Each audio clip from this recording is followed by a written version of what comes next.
ఇంకొక వార్త, సిపిఎస్ రద్దు చేయాల్సిందే, ప్రాథమిక పాఠశాల వ్యవస్థను పునరుద్ధరించాలి, యూటీఎఫ్ స్వర్ణోత్సవాల రాష్ట్ర మహాసభ డిమాండ్.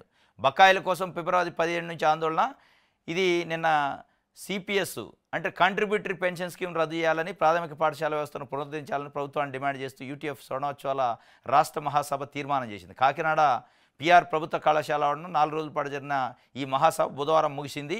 యూటీఎఫ్ రాష్ట్ర అధ్యక్షులు నక్కా వెంకటేశ్వర్లు అధ్యక్షతన జరిగిన చివరి రోజు ప్రతినిధి సభలో ఇది జరిగిన తర్వాత యూటీఎఫ్ అధ్యక్షునిగా నక్కా వెంకటేశ్వర్లు, జనరల్ సెక్రటరీగా కేఎస్ఎస్ ప్రసాద్ అట నూతన కమిటీ ఎన్నికైంది. దీని గురించి సిపిఎస్ రద్దు చేయాలి, ఓపీఎస్ పెట్టాలని ప్రతి ఎన్నికల మేనిఫెస్టోలో ఎన్నికల సమయంలో వాళ్ళు డిమాండ్ చేస్తూ ఉంటారు ప్రభుత్వ ఎంప్లాయీస్.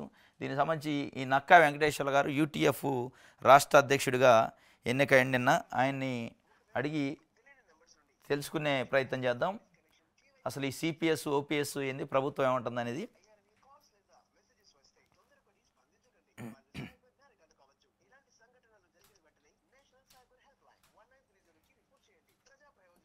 నిన్న కాకినాడలో జరిగిందట పిఆర్ ప్రభుత్వ కళాశాల వాళ్ళ మహాసభలు, స్వర్ణోత్సవ మహాసభలు. నక్కా వెంకటేశ్వర గారు యూటీఎఫ్ రాష్ట్ర అధ్యక్షుడు. హలో నమస్తే sir, good morning sir. Good morning. Sir నేను శ్రీనివాస్, జర్నలిస్ట్, ఈహా టీవీ నుంచి. సార్ మీరు లైవ్లో ఉన్నారు సార్. ఈరోజు ప్రజాశక్తిలో ఒక వార్త వచ్చింది మీది. మీరు నూతనంగా యూటీఎఫ్ అధ్యక్షులుగా ఎన్నికయ్యారు. ముందుగా ఈహా టీవీ పక్షాన కంగ్రాట్స్ మీకు. Thank you sir, thank you very much. Next ఇంకోటి ఏంటంటే సిపిఎస్ను రద్దు చేయాలి, ఓపీఎస్ పెట్టాలని చాలా కాలంగా డిమాండ్ చేస్తారు. నిన్న మీ స్వర్ణోత్సవాల మహాసభలో కూడా అది ఒక తీర్మానం చేశారు. ఏంటి అసలు ఏమంటున్నాయి ప్రభుత్వాలు, రాజకీయ పార్టీలు? ప్రతి ఎన్నిక వచ్చినప్పుడు ఇది ఒక ఎజెండా అవుతుంది, ఓపీఎస్ సిపిఎస్. ఇవి 2002లో సిపిఎస్ తీసుకురావడం కోసం కేంద్ర ప్రభుత్వం ఒక కమిటీని వేసినప్పుడే యూటీఎఫ్ గా ప్రజా సంఘాలుగా వ్యతిరేకించాం. ఆ రోజు ప్రభుత్వం కానీ ఉపాధ్యాయులు, ఉద్యోగులు కానీ అంత పెద్ద దాని యొక్క ఇబ్బందికర పరిస్థితిని ఏమి గుర్తించకపోవడం వల్ల అంత ఉద్యమాలు ఉధృతంగా జరగలేదు. Okay sir. సార్ పరిస్థితులు రేపు భవిష్యత్తులో రిటైర్డ్ అయిన తర్వాత 1200, 1600, 1800 మాత్రమే అమౌంట్స్ రావటం, పాత పెన్షన్ లో ఉండేటువంటి సౌకర్యాలు లేకపోవటం వల్ల ఉద్యోగ ఉపాధ్యాయులు ఇది ఎక్కడో సిపిఎస్ ఇబ్బంది పడతామనే ఉద్దేశంతో పెద్ద ఎత్తున పోరాటాలకి సిద్ధపడ్డాం. ఇప్పటి సందర్భంలో 2019 ఎన్నికల్లో సిపిఎస్ రద్దు చేస్తావా, గద్దె దిగుతావా అనేటువంటి పేరుతో యూటీఎఫ్ పెద్ద ఎత్తున క్యాంపెయిన్ నిర్వహించింది రాష్ట్ర వ్యాప్తంగా. ఆ రోజు ఉన్నటువంటి ప్రభుత్వం కూడా సిపిఎస్ రద్దు చేయడానికి సిద్ధపడలేదు. దాని తర్వాత జగన్మోహన్ రెడ్డి గారు హామీ ఇచ్చి వారం రోజుల్లో రద్దు చేస్తానని అధికారంలోకి 2019లో వచ్చారు. వారు వచ్చిన తర్వాత వారం పోయింది, 5 సంవత్సరాలైనా దాన్ని రద్దు చేయకుండా జీపీఎస్ అనే మరో నూతన విధానాన్ని తీసుకొస్తున్నాం. ఇది మెరుగైన విధానం. 30 గతంలో ఉండేదానికంటే 50% కంట్రిబ్యూషన్ పెన్షన్ మీకు ఇస్తాం అనేటువంటి పద్ధతితో చెప్పారు. అది కూడా సిపిఎస్ విధానం లాగానే ఉంది తప్ప అది జీపీఎస్ మెరుగైంది కాదు. దాన్ని కూడా వ్యతిరేకిస్తామని చెప్పిన ఒక చట్టాన్ని తయారు చేశారు. కానీ ఆ ప్రభుత్వం చట్టాన్ని బహిరంగపరచకుండానే 2024లో తన ఓడిపోయింది. 2024కి ముందు కూడా ప్రస్తుతం తెలుగుదేశం కూటమి నాయకత్వంలో ఉన్న పవన్ కళ్యాణ్ గారు కానీ మిగిలినటువంటి వాళ్ళందరూ కూడా చెప్పింది సిపిఎస్ కంటే మెరుగైన విధానాన్ని మేము తీసుకొస్తాం అని చెప్పారు. కానీ అధికారంలోకి వచ్చిన కరెక్ట్ గా ఒక నెల రోజుల్లోనే మళ్ళీ జీపీఎస్ చట్టాన్ని ఓపెన్ గా బయటకు వచ్చినటువంటి పరిస్థితి. దానికి మేము యూటీఎఫ్ గా ప్రతినిధులు దగ్ధం చేసాం. జీపీఎస్ చట్టాన్ని ప్రస్తుతం అబైన్స్ లో పెట్టారు.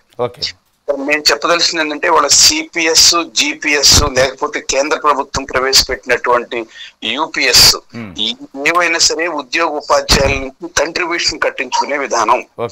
ఇది పాత పెన్షన్ కి ఎలాంటి సాటి కాదు.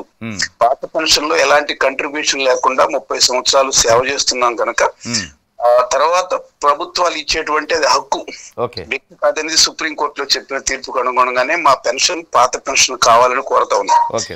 ఇవాళ రాజకీయ పార్టీల్లో కూడా ఇప్పటికీ సిపిఎం, సిపిఐల వామపక్షాల వరకు పాత పెన్షన్ కావాలనే స్టాండ్ లో ఉన్న మిగిలిన పక్షాలు కానీ మేధావి వర్గంగా ఉండేటువంటి వాళ్ళు సిపిఎస్ ఇస్తే, ఓపీఎస్ ఇస్తే ఆర్థిక వ్యవస్థ అంతా ఇబ్బంది పడిపోతుంది అనేటువంటిది చెప్తా ఉన్నారు. ఇది సరికాదు. ఖచ్చితంగా ఉద్యోగ ఉపాధ్యాయులకి పాత పెన్షన్ కావాలనేటువంటిదే మా డిమాండ్. దానికోసం రేపు ఫిబ్రవరి నుంచి ఒక పోరాట కార్యక్రమాన్ని కూడా తీసుకోవాలనేది మా మహాసభలో తీర్మానం చేసింది. సరే, సుప్రీంకోర్టు ఏదో చెప్పింది అన్నారు. 1982లో సుప్రీంకోర్టు ఇచ్చినటువంటి తీర్పు ఏమంటే ఉద్యోగ ఉపాధ్యాయులు 30 సంవత్సరాల పాటు సేవ చేసినటువంటి వాళ్ళకి ఖచ్చితంగా పెన్షన్ ఇవ్వాలనేది, ఈ పెన్షన్ అనేది ఉద్యోగ ఉపాధ్యాయుల హక్కు తప్ప ఇది ప్రభుత్వాల పాలకుల భిక్ష కాదు అనేది స్పష్టంగా ఆ రోజు చంద్రచూడ్ గారు, వైవి చంద్రచూడ్ గారు ఇచ్చినటువంటి తీర్పు. సార్ అది ఉందా సార్, ఇప్పుడు జడ్జిమెంట్ ఉందా ఫోర్స్లోనే? జడ్జిమెంట్స్ ఉంది సార్, ఫోర్స్ లోనే ఉంది.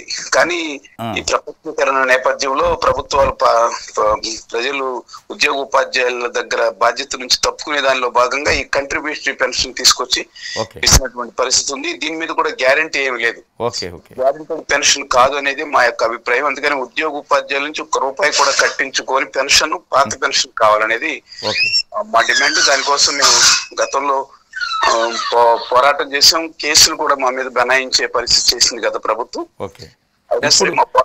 ఇప్పుడు ముఖ్యమంత్రి చంద్రబాబు నాయుడు గారు అయిన తర్వాత ఇప్పుడు కలిశారా మీరు, మీ డెలిగేషన్ ఏమన్నా? మేము యూటీఎఫ్ గా ఇప్పుడు 2 సార్లు కలిసాం. వారిని పరిశీలిస్తాం, తప్పకుండా మెరుగైన విధానాన్ని తీసుకొచ్చే ప్రయత్నం చేస్తామని చెప్పారు. కానీ మా వైపు నుంచి పాత పెన్షన్ ఇస్తేనే మెరుగైన విధానం, సిపిఎం తప్ప మరొక విధానం కాదు, దీన్ని పరిశీలించాలని చెప్పాం. దాన్ని మళ్ళీ మీతో అందరితోటి సంఘాలతో మాట్లాడి సానుకూల నిర్ణయం చేస్తామనేటువంటి ప్రభుత్వ వైపు నుంచి చెప్పిన మాట sir. Okay thank you sir. మీ డిమాండ్ నెరవేరాలనేది మా ఈహా టీవీ కూడా కోరుకుంటుంది, మీకు ఎప్పుడు సపోర్ట్ ఉంటాం. Thank you sir. Thank you very much. Thank you.